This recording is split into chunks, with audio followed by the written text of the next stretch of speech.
নামগুলো দেখে নিচ্ছি। আমার দেশ আগামীকালের লং মার্চ ঠেকাতে সরকার মরিয়া।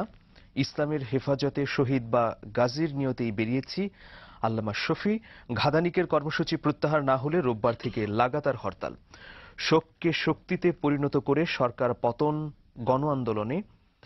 সাতক্ষীরার সংহতি সমাবেশে খালেদা জিয়া। জয় দিন।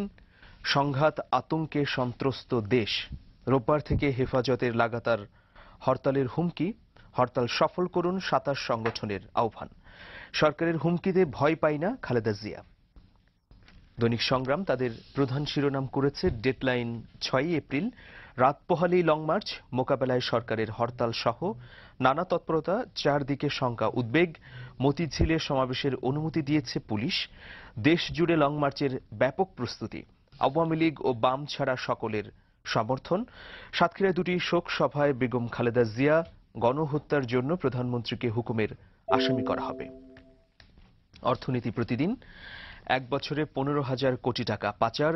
উদ্বিগ্ন কেন্দ্রীয় ব্যাংক। নতুন ছকে তদন্ত শিগগিরই। রাষ্ট্রপতি নির্বাচন এপ্রিলের শেষ দিকে।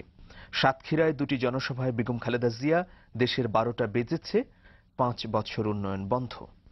দৈনিক স্বাধীন মত। লাগাতার হরতালের হুমকি হেফাজতে ইসলামের। লং মার্চ সফলে ব্যাপক প্রস্তুতি।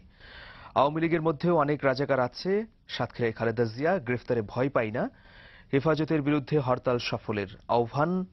জামাত নয়, ইসলামকে হেফাজত করুন নাসিম। সবার দৃষ্টি ৬ এপ্রিলে। দৈনিক করতোয়া তাদের প্রধান শিরোনাম করেছে লং মার্চ ও হরতাল নিয়ে টান টান উত্তেজনা। আওয়ামী লীগ দুইমুখী সাপ।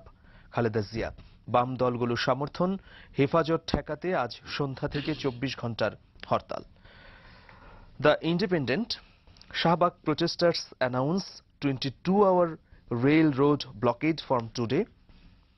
দ্য নিউ নেশন তাদের ফার্স্ট হেডলাইন হচ্ছে long march tomorrow. Hefazate Islam warns of non stop hartal if obstruct. এই ছিল পত্রিকাগুলোর শিরোনাম।